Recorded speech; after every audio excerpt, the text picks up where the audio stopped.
Štai čia prasideda mano kelionė Italijoje į San Giovanni Rotondo. Vykstu aplankyti savo mylimojo švento tėvo Pijaus. Šiame video noriu pristatyti ir truputį papasakoti jums apie jį. Tad keliaukime kartu. Tėvas Pijus gimė 1887 metais Pietrelčinos miestelyje Italijoje. Vos būdamas 5 metų jis labai žavėjosi šventu Pranciškumi ir pasižadėjo užaugęs tapti kapucinu. Taip ir įvyko. Atėjo toji diena ir jis buvo įšventintas į kunigus. Jis savo tarnystę atliko ir iki mirties gyveno San Giovanni Rotondo miestelyje. 1918 metais rugsėjo 20 dieną po šventų mišių tėvas Pijus meldėsi ir pamatė, kaip iš kryžiaus pasklido 5 šviesos spinduliai ir skausmingai pervėrė kojas, rankas ir šoną. Kraujuojančios žaizdos buvo mediciniškai ištirtos. Gydytojas pripažino, kad žaizdų kilmės priežastis mediciniškai yra nepaaiškinamos. Jos nei gyja, nei plečiasi, o iš jų skleidžiasi rožių arba lelijų kvapas.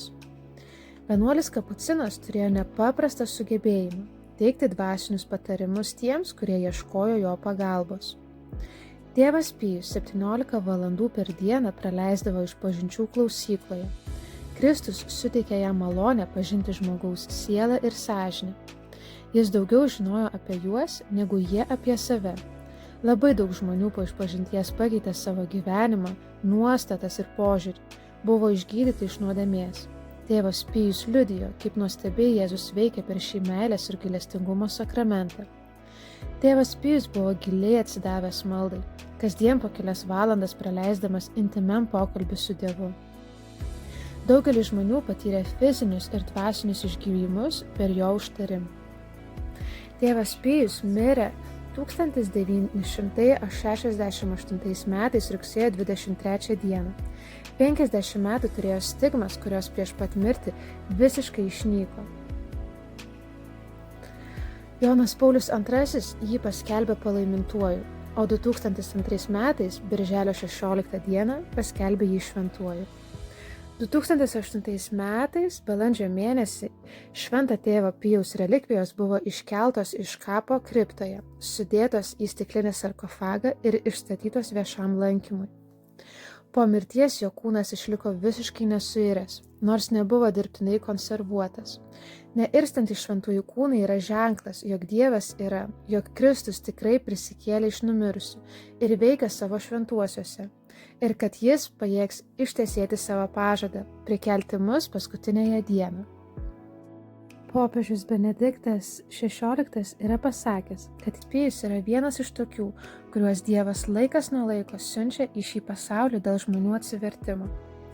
Štai čia įeinu į muziejų, kuris yra ligoninėje, kurią įsteigė tėvas Pijus ir pavadino Kančių palengvinimo namais. Ši ligoninė tapo viena geriausių pietų Italijoje ir čia yra visi raginami kiekviename ligoninėje įžvelgti paties Jėzaus veidą. Tėvo Pijaus gyvenimas buvo paženklintas daugybė stebuklingų įvykių.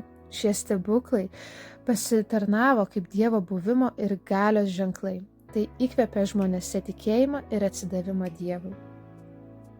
Tėvas Pijus yra pasakęs tokius žodžius Jonui Pauliui II.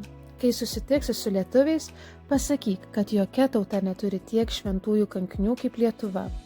Iš mūsų 3 milijonų sovietmečių partizanai ir kunigai, kas trečias ėjo į kalėjimus, beveik visi vyskupai buvo areštuoti, kankinti, dalis jų buvo sušaudyta, tūkstančiai žmonių ištremta į Sibirą. Pagrindinė mintis yra ta, kad mes turėtume prašyti kasdien ir kreiptis. Visi Lietuvos šventieji ir kankiniai, melskite už mus, už brangią tėvynę Lietuvą. Tėvas Pijus sakė, bus pasaulyje kažkokie neramumai, kai kurios tautos bus nusiaubtos ar sunaikintos, bet jeigu lietuviai kasdieną prašys savo šventųjų kankinių užtarimo ir globos, Lietuva išliks. Tai buvo tėvo Pijaus žodžiai perduoti mums per Joną Paulių II. Tikiuosi, šis video jums patiko. Iki kitų kartų. Šventasis tėve Pijau, melskite už mus, visi Lietuvos šventieji ir kankiniai, melskite už mus.